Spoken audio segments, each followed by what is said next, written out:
Okay, welcome everyone. Thank you for joining us today for our live webinar, Amplifying Your First-Party Data Strategy with Conversions API. I'm really thrilled today to have some great panelists here with us to have the conversation, a conversation that keeps actually coming up for us quite a lot with our customers, and for good reason. So before we dive into the discussion that Purani is going to lead, I just wanted to share with you, for some of you who are maybe less familiar with CAPIs, just a sort of simple diagram so that will help you as you're thinking about the conversation, frame like how the data is collected. Very useful for those who have online and offline data that they're looking to connect. And the best way that I would think about this is that these solutions give you better measurement, which in turn enables better targeting, and of course then gives you better return and a better experience for your customers. So this afternoon, there's not going to be lots of slides. We've just thrown this up to help you understand at the top level what these solutions can look like from a data perspective, collection perspective. And before I hand over to Purani and do a quick intro for the panelists that we have today, we have got a panel that we have asked a very simple question. It's yes or no, and that is, do you have any conversions APIs live currently? So you should see a little poll in the corner of your screen now. If you could answer that for us, that would really help. The other important point that I want to make is that we have made this webinar live today to enable questions. Okay, so this is a topic that, you know, for good reason, brings a lot of questions, and we do invite you to ask those today. And if we don't get to them today, we will make sure that we follow up with you. So as they come up, please throw those questions into the chat, and we'll make sure that we leave good time at the end to get to some of these. So thrilled today. It actually started this conversation we've been having with a number of the people on the panel today throughout last year, and we continue to have it going into this year. The last time we got together in person was in Melbourne at an event that we hosted, and we had this very wonderful panel join us, and we had some great conversation and questions from the audience. So we decided to turn that into a webinar today. And as I said, give you guys the opportunity to ask more questions. So without further ado, I'm going to bring the slides down and intro our panel. So we have Purani from Essence MediaCom, who's going to moderate the questions today with the team. Chris from Civic Data. He's our privacy guy, the expert on that, and that you know, an important topic when it comes to CAPIs is that, and we understand that a lot of you maybe need some help with answering some of those questions internally to get some of these things live. So that's why he's here today. And we have Bella from the Trade Desk and Lara from LinkedIn, who are going to talk through how their customers are using CAPI and what they've seen from it. So yeah, over to you, Purani, to get us started. Thanks there, Marie. This is fantastic timing. First of all, I think we all love to chat, so please do ask your questions on the side.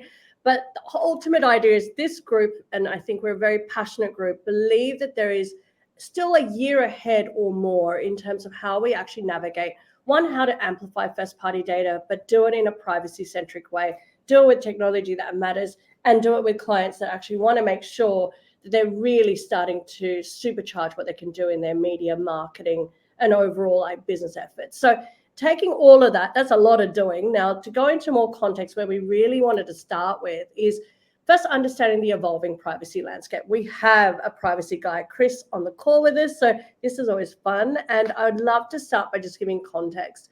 We're actually in April, can you imagine? With that being the case, we're 12 weeks in. The Australian privacy reform is still happening. You know, it's things have moved, but there are still expected changes to come in H2, which means that as businesses, we really do need to think about what does it mean and how do we continue to be prepared for the time ahead. So, Chris, the question to you to kickstart this session is, what are the key updates in Australia's privacy reform? What are they, first and foremost, and how do you actually align on the global, and do they align to global trends like GDPR, CCPA? And when I ask this, how do you think businesses should actually would get impacted by these changes that are coming up? It's a lofty question, but go for gold.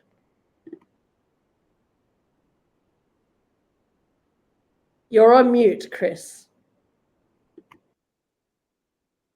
Because I was ordered to be on mute earlier on, but now I'm off mute. So I think I will preface this with I was in a session yesterday with one of our finance-based clients, and we were talking through kind of where we sit as in civic data, and it's really important to understand the difference between a CSI Miami or a CSI LA who can do blood spatter reports, DNA analysis, and everything else, versus those who go into the courtroom and understand the law. So civic data, myself and the team of 8 that we have are very focused on that kind of analysis and blood splatter of looking at what tags, pixels, data flows there are, and then understanding what we can then give to others for legal interpretation of that. So we've got a really good, solid understanding of the laws that have changed. Now, what I would say in regards to your question, yes, everything that we're seeing and starting to see is very much aligned with GDPR, 19 state-based laws in the US, and so on. And the update that everyone needs to understand, if there's anyone on the call that hasn't realized this yet, the most important thing is on December the 10th, the new set of Tranche 1 changes to the Australian Privacy Act started to be live and enforceable on December the 10th. So there was a whole bunch of activity when everyone probably read about it in every single trade press and so on, of what might change. And then it was eventually split into 2 tranches. Tranche 1 that was passed in September that may have been missed because at the same time they also passed the social media ban at the same time. So a lot of stuff kind of flew under the radar, like the Privacy Act changes. And we're still waiting to see after the election what happens with Tranche 2. But I think the most important aspects to consider are there's a greater kind of lean towards transparency, consent, and enhanced accountability.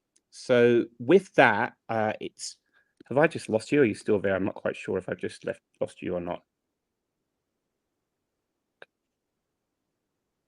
No, all good, Chris. Good. Okay, good. Sorry, I had something pop up. Thank you. I'm not good with tech. So the challenge is that when we look at what we've done for the past, and I explain this for everyone on the call, because I've looked at who's attending in regards to roles and companies. When you actually look at the layers of technology that are on most websites, they're pieces of technology that have happened over the past 10, 15 years. They're within your apps, they're within every part of your customer experience layer. And quite often, there's still pieces of technology that are collecting data and sending it to different locations that is currently under Australian privacy principles as they stand, recognized as personal information through the eyes of the OEIC, which is the Office of the Australian Information Commissioner, within which the Privacy Commissioner sits. And the other important update to therefore get across is in November, the OEIC gave guidance on pixels, cookies, and tags, and their understanding of what these tools are and what you should focus on in regards to what is considered personal information, what is an identifier, what can individuate you. Because this all plays into one aspect, which it's important for a lot of people to understand on the call around direct marketing. So under APP 7, direct marketing, do you actually have the consent and the ability to opt out to use data for direct marketing? So it spans beyond ACMA as an example. If you're using information that you've collected for a secondary purpose, such as AI, and you haven't got the consent to do that, there's challenges with existing Australian privacy principles and so on. So really what everyone's trying to grapple with, and I think this is what the privacy law is trying to grapple with as it stands right now, is there's a bunch of things that the OIC have pointed out are currently issues that most businesses today don't realize that they're facing, regardless of Tranche 2. So if you think you have to wait for Tranche 2, you're in the wrong bucket. You should be focusing on Tranche 1 right now in every single nuance. Now, when it comes to the CAPI piece, CAPI falls under the same kind of bucket as anything else, such as a pixel or a tag or a cookie, because it is information you're collecting.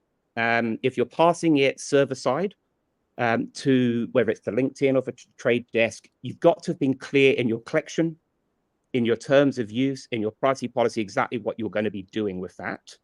And also give the consumer the ability to opt out and change their preferences on that. So the final thing I'd kind of put into this kind of update here is our view at Civic Data is that consent management will be a must for all businesses in Australia, regardless of tranche 2, which we're still waiting on.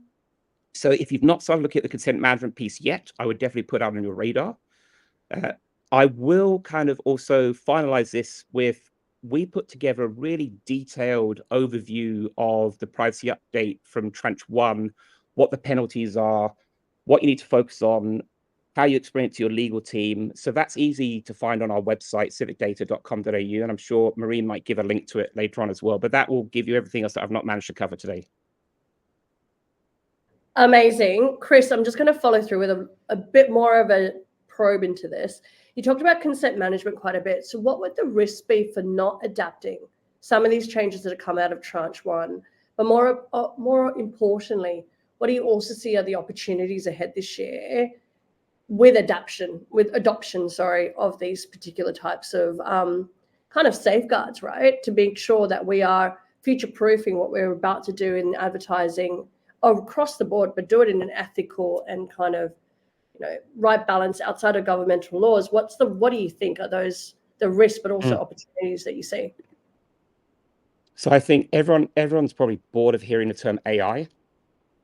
Now, if you were to consider that first-party data, as most people would know it, they'd consider first-party data to be an email address as an identifier or a mobile phone number as an identifier. But really, first-party data is anything that's collected by the business and owned by the business. Now, a lot of that data could be, let's say, if you're making tomato soup, how many tomatoes do you put in your soup and what's the best way to price that? That's not going to be very useful for some parts of advertising from what we're talking about today. But every single tool on your website, whether it's Telium IQ as an example, because this is a Telium webinar, Telium IQ is a very rich data collection tool. And it will collect pretty much what every other tag can also collect around metadata, browser type, user agent, and so on. Now, that's got a challenge because it can also pick up information such as pregnancy test, sensitive information. It's covered under Australian privacy principle, point number 1.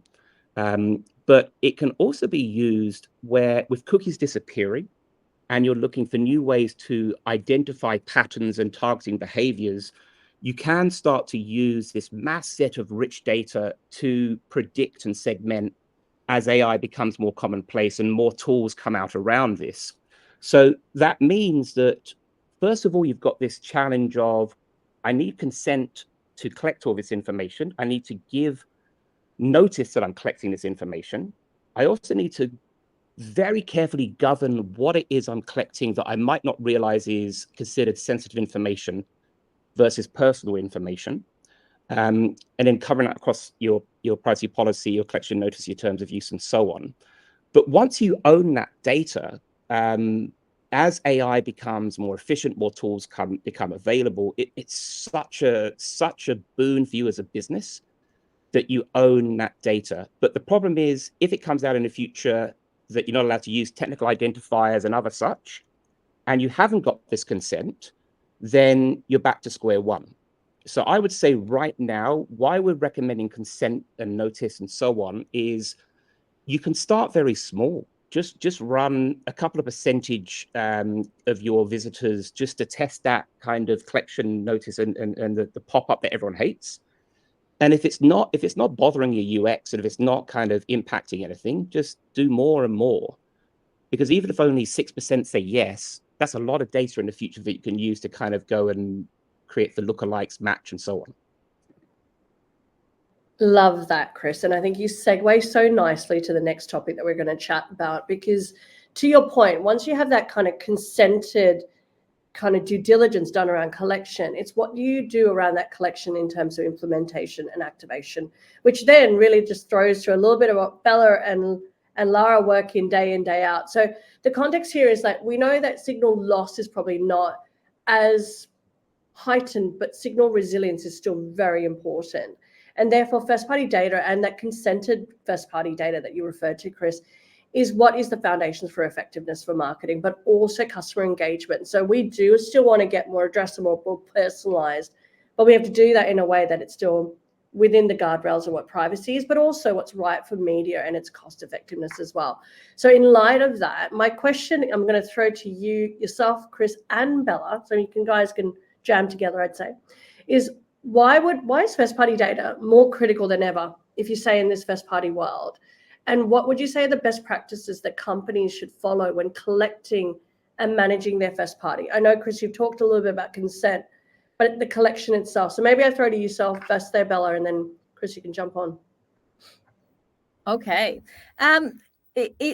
We are in a funny odd place right now because of so much activity happening at the end of last year and last year around the cookie position. I think a lot of businesses are fatigued with this right now. We also have a lot of CDP questioning coming up at the moment. Thank you to recent articles, but also it is contract renewal season, and so right now is that perfect time for us to understand what can we do with the first party data that we have collected. And once we have collected it, where the first part of that is, where are we storing it? Like, what are we storing it in the appropriate positions? Do we have all of our data in the right place? Do you have data still in different spots, which by now most businesses in Australia, I think, are either leveraging a warehouse or some sort of storage as well as a CDP. And this is awesome. It's a really strong tech stack to have.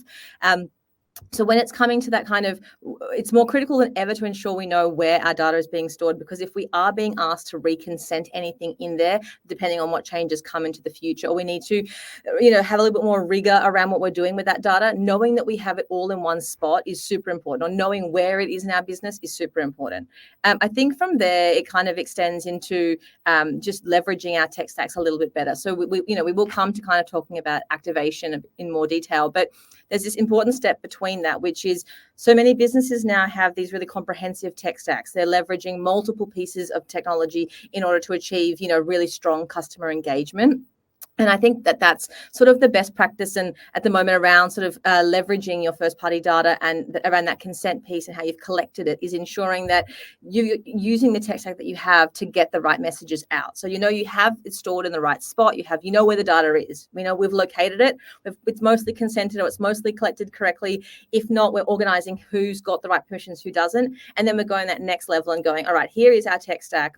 I leveraged Telium significantly. How more can I leverage Telium with the data that I have, or the data that I want? What else is my tech stack giving me at the moment with first party data, knowing that changes are coming, that I can do to maximize my use of it the most at the moment? And I think this is a really important position for businesses to be considering right now, is that CDPs have such a strong position in market, and what we can do with that data, how we can use that incredible first party data.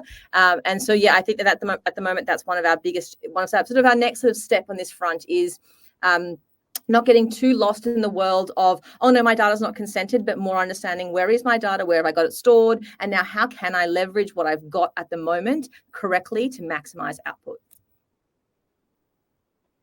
Love that.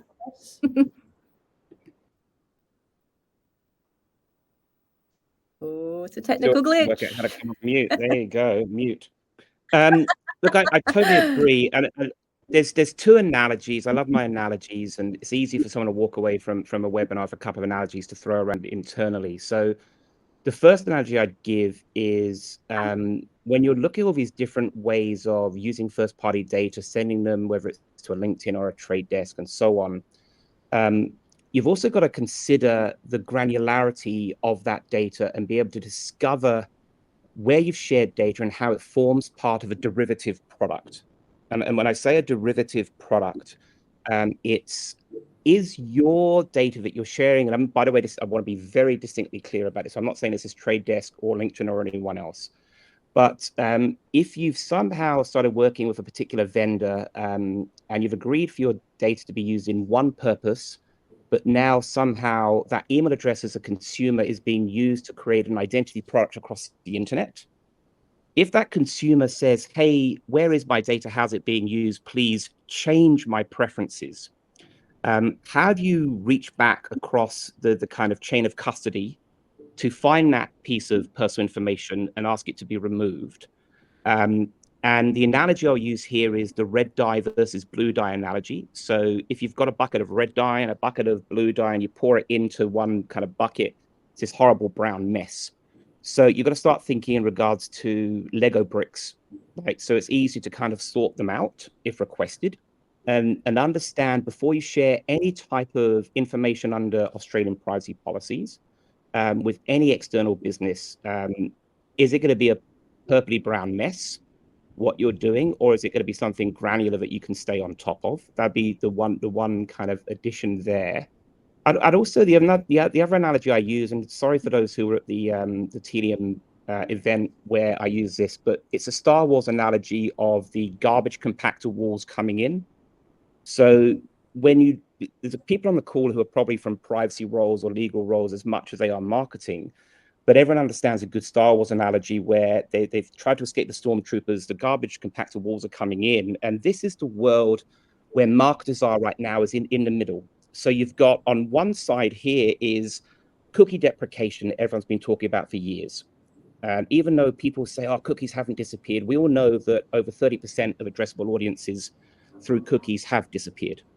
And that's a major issue, which is what CAPI is trying to solve. The challenge there is you've got this other wall coming in, which is, am I allowed to use this particular identifier based on the laws that are now and the laws that are coming in as well?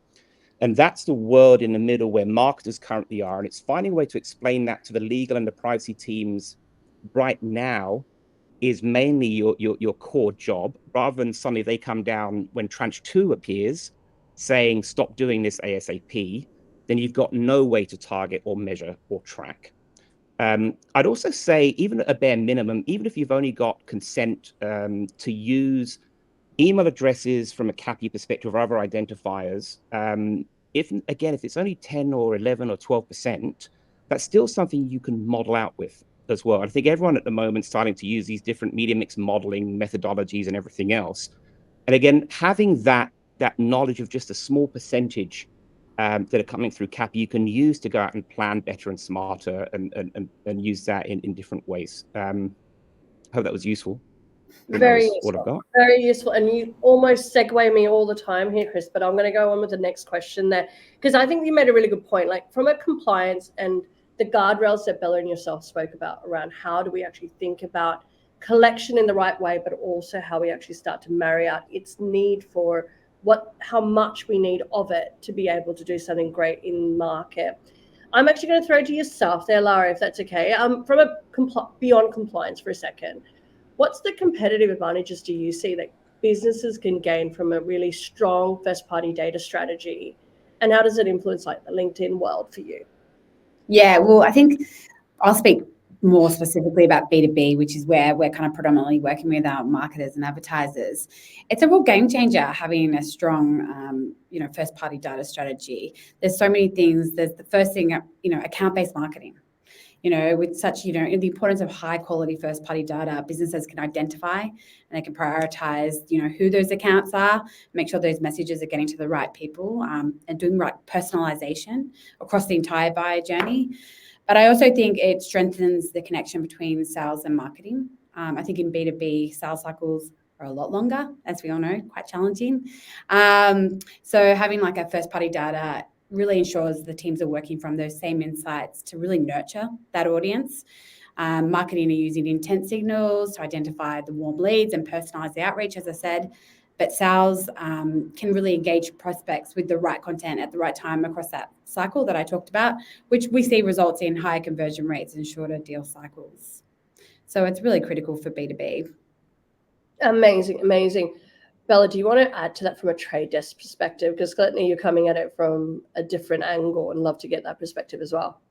Yeah, echoing what Lara said as well around the best part now in terms of a competitive advantage is the ability for us and for brands to be able to now speak directly to their customers. Like, what a powerful ability that we have with so much first party data to say, I know that you are a frequent shopper. Well, for me, it came out with the kids. Like, how can I better that personal experience? How can I build that brand loyalty? And I think these days we go through trends over the course of, and if you've been in the industry long enough, you'll understand what I mean with how we want to talk to people. Is it Are we personalizing it? Are we generalizing it? Are we going too close, too far? What are we doing? But I think the overall value exchange around a consumer seeing an ad, there's an acceptance, there's an understanding. We're seeing this across the streamers that we're now bringing in an ad service tier.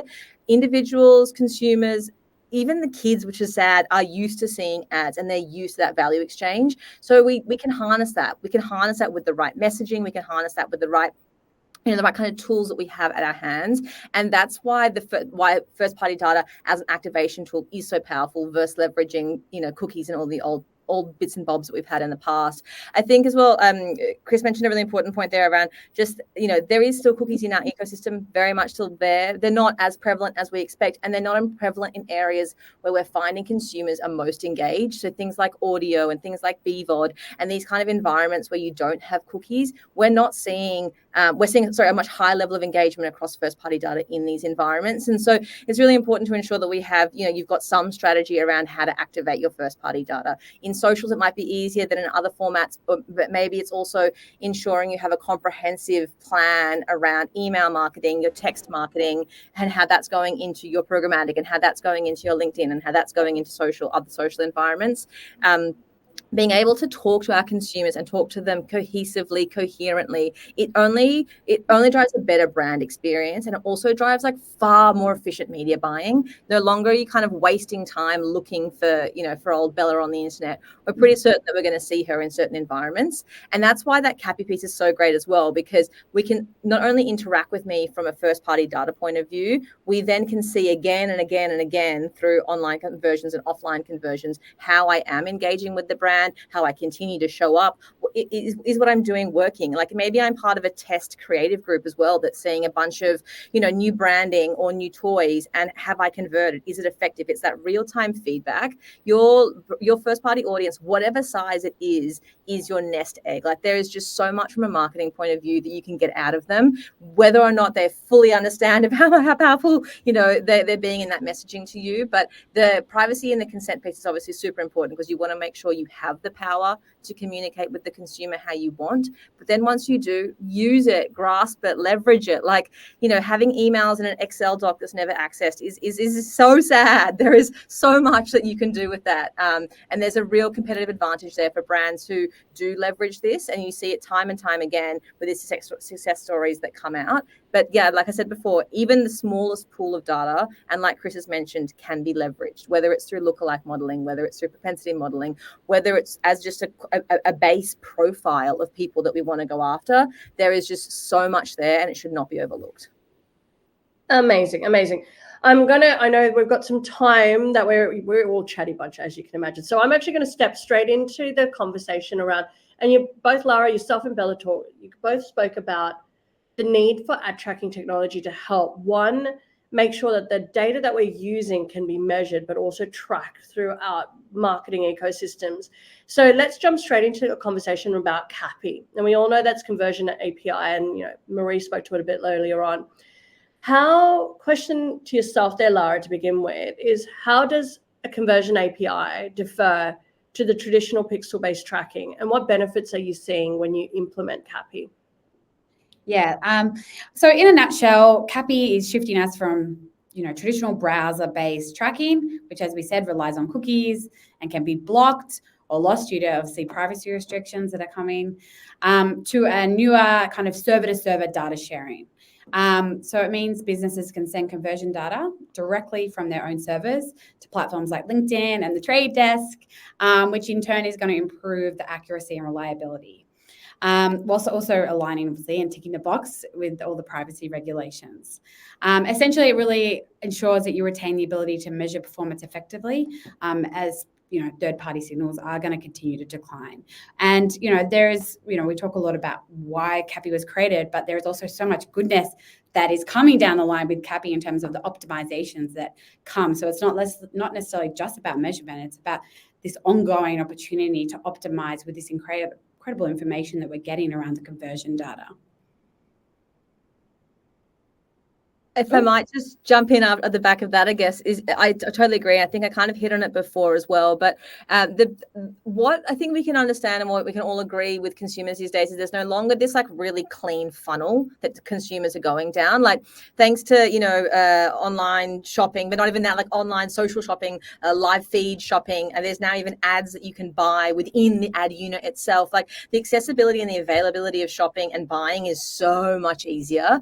And so what this experience means for most brands is trying to capture all this data as much as they can and the interaction points along the way. And something like a CAPI allows us to have a much fuller picture of not only the online piece that we're seeing, but then also the offline piece that we're seeing. And this full picture piece, I think, is crucial for success just generally as we progress as a marketing and advertising industry. We need to be able to have all the parts of the pictures viewed together, but also for other parts of the business to view that. And something like a CAPI gives us, maybe not, it should give us the complete view, but if not, you're getting at least 70% of what's going on. And again, that helps to drive that flywheel of like better decisions, better marketing practices, more efficient buying, better, hopefully getting better insights on our customers, and then just keeps feeding each other. So it drives a much more effective, efficient kind of media campaign in general. But it's so powerful. The more information that we can get in, the better it is for everyone, really.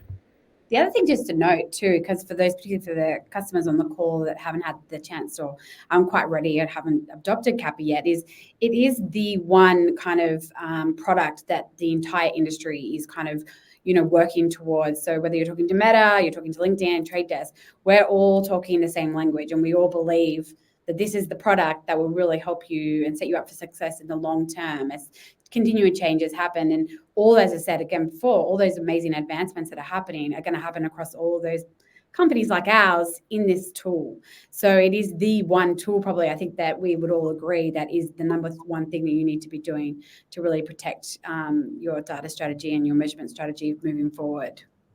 And I guess, Lara, just going off the back of what you've just mentioned, like there's definite benefits that yourself and Bella just called out when it comes to CAPI, and it is an industry-wide kind of review. Love to kind of double down on what do you think then are the common challenges when it comes to adopting CAPI, and how have you seen businesses really overcome that to date? Yeah. I think a few things come to mind. One of the main challenge has been technical implementation. I think it kind of requires coordination. Like nobody really owns, like when you talk about the first party data strategy, like there's not like, marketing just doesn't own that in a silo. There are so many different parts of the business that you really need to be collaborating across, data engineering teams. And I think, for a lot of marketers and, it can be very overwhelming to think about how do I go even about really adopting this product.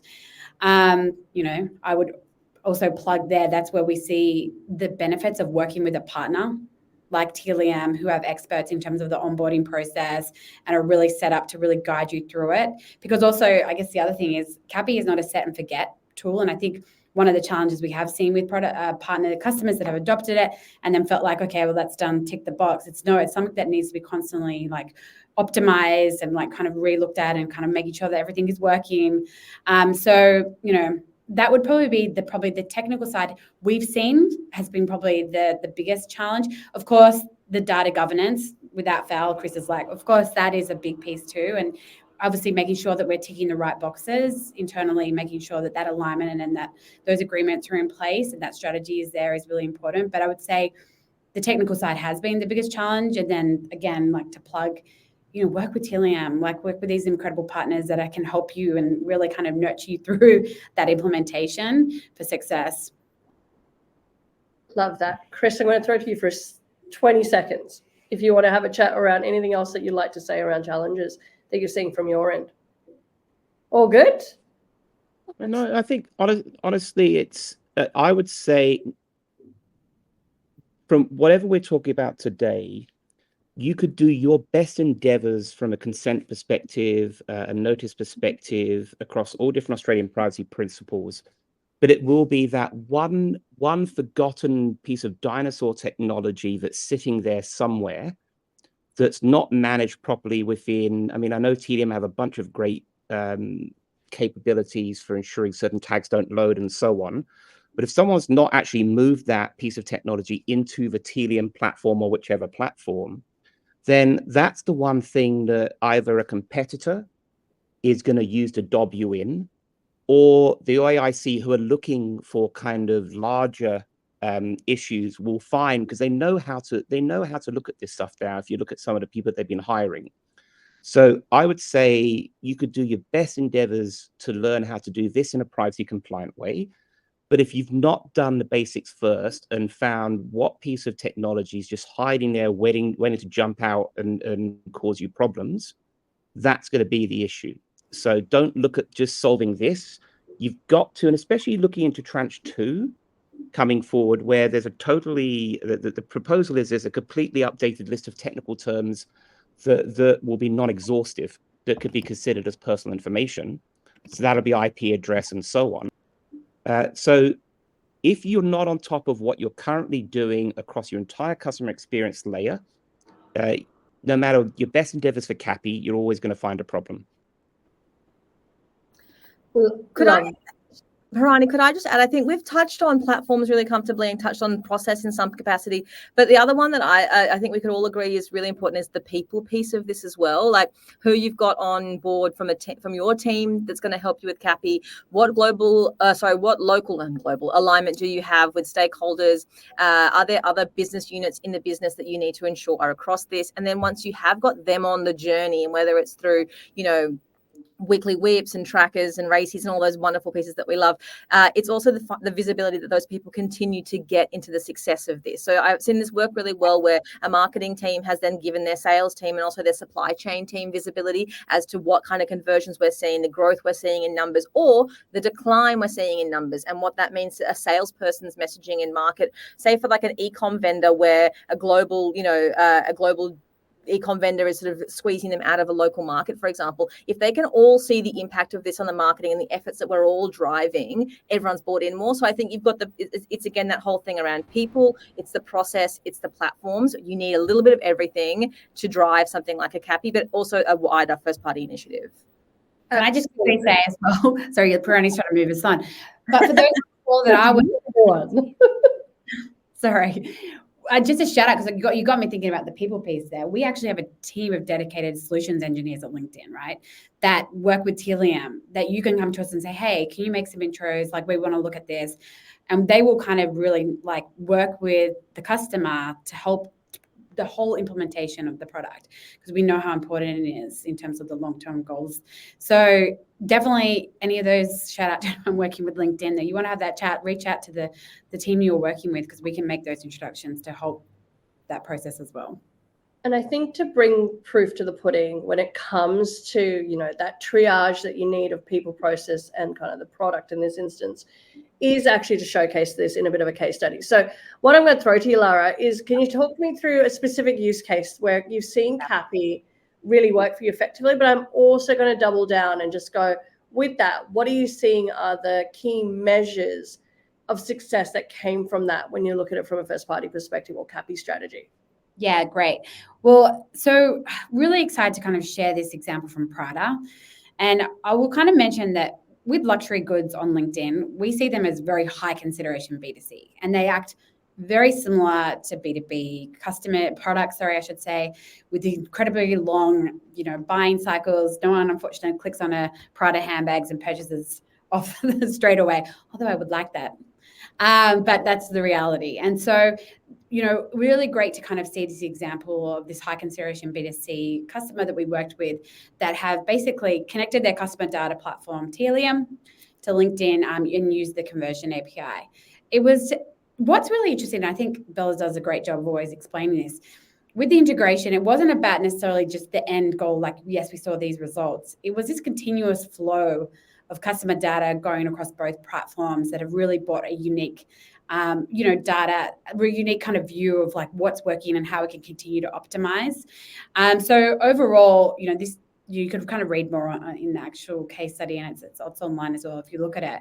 But having this richer view of the customer and that kind of constant kind of journey was really able to give us much better understanding of their off-platform behaviors, as well as we said, looking at the offline and online. And then ultimately it really drove an incredible, much stronger ROI for Prada, as they were able to optimize constantly towards that.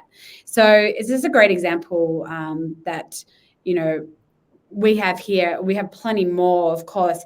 In fact, we're working with some of the largest, financial companies across Australia, as well as legal and tech companies that are also obviously in this world. Sometimes the information can be a bit, data sensitive, so we're not able to share necessarily these types of case studies. But this is a great example, I think, that kind of gives you the color of how that works. And what was the second part of the question, Parani? Sorry. I think we kind of addressed it. It was talking about like more what are the metrics that you saw that were really successful when you looked at both the CAPI strategies, but also the first party data integration for Prada. I'd love to understand, like, how do we start to showcase measurement as the base of it? It's moving away from those vanity metrics that we've seen kind of with traditional measurement tools, looking at more conversion rates and, things like cost per acquisition, return on ad spend. So, getting to the right kind of metrics that matter to business. On top of that, kind of looking at signal resilience, such as like percentage of conversions that were captured before and after implementation, we can look at, which is helping to kind of gauge success of the product. And then, long-term business as measuring like customer lifetime value, and to understand, what data is driving more meaningful customer kind of relationships. So there's a kind of a lot there, but it's, back in my earlier career, it was all about what was the click-through rate? What was this? What was that impressions? It's like, we're moving way more beyond that in terms of speaking the right language to understand what is actually driving most impact for my media. Love that. And I think, to be honest, measurement is obviously such an incredibly important facet now, especially in marketing and media, because we'd want to talk to every investment dollar, proving to showcase. So ad tracking CAPI certainly helps it. So does the first party data integration into your strategies. I think the collective have actually absolutely spoken. I'm just going to wrap up the section by asking one last question to all three of you, just in terms of the measurement side of it, is what advice would you give these organizations when they start on their journey towards first party privacy? So privacy first, but also a data-driven approach. Lara, if you want to continue where you were at. All right. I think it's obviously really understanding your current data ecosystem, your tech stack. Where is your data coming from? How is it used? And then really seeing where are the gaps. I think, we talked a lot about it's aligning those teams early. Privacy, legal, marketing, IT really needed to collaborate from the start. Prioritize first, what we talked about, first-party data collection strategies, which are going to continue to be really important, whether through CRM, website interactions, or lead generation efforts. And then finally, work with incredible partners like Telium, who will be really instrumental in not only the setup of the tools like CAPI, but as I said, it's like managing them long-term to get that continuous flow and those optimizations to drive that best kind of return on ad spend. Love that. Bella, what about yourself? Oh, yeah. Building on internal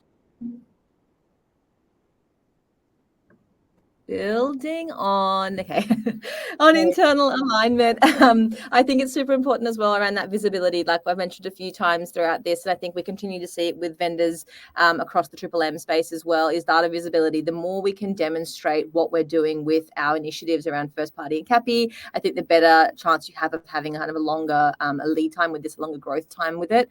And also I think we need to give our leaders the comfort that we don't have all the answers, that we are testing and learning still, we are exploring, but we need to be open to exploring. So being comfortable with that kind of position that we're growing here, I think is a really important one for everyone to feel that no one has the right answer, no one's doing it 100% the best, but everyone should be taking steps forward. Love that. And Chris, to wrap it home.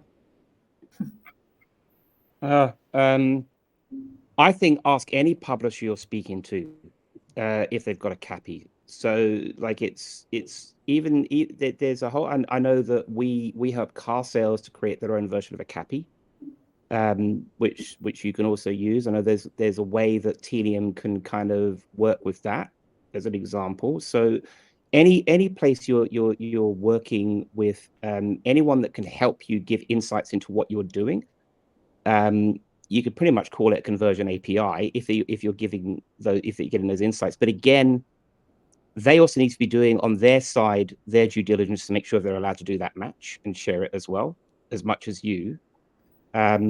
Otherwise, I'm just going to come back to that kind of point of just understand what's currently enforceable as of December 10th.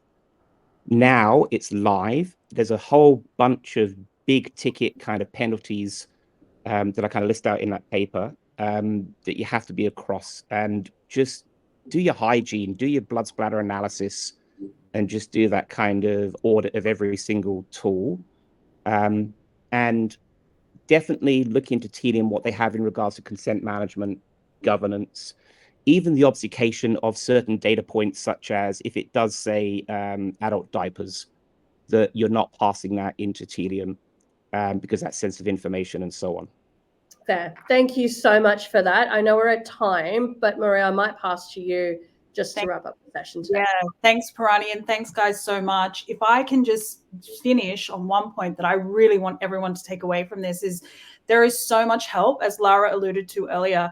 This is on everyone's agenda, from the trade desk to LinkedIn, Meta, Snap, Google, Facebook. All of them are essentially, throwing money at this to help you guys and throwing support. So if that's credit, if it's engineering support to get this stuff enabled, there is help available. So I really want to make that super clear. And that's kind of the reason why we brought these people together today, to help you understand why this is so important. It's about future-proofing your future customer data strategy, but there is so much support available. So please reach out to us again as well. Thank you to Parani, because the team at Essence as well can help with your strategy here too. There is so much support available. We want you to ask questions and reach out. So thanks so much to the panelists. We have, if you're looking for any more information about this, we'll have an asset coming out in the next couple of weeks. We also have our Digital Velocity Conference in May. There'll be more discussion around this, and some of the CAPI providers there will be on site to help. But don't wait for that. Get in touch with us now. Get in touch with anyone on the panel today. We are here and willing to help. So thank you. A special thanks to all the panelists today. Chris, have you got... Add us all on LinkedIn. Add us all on LinkedIn.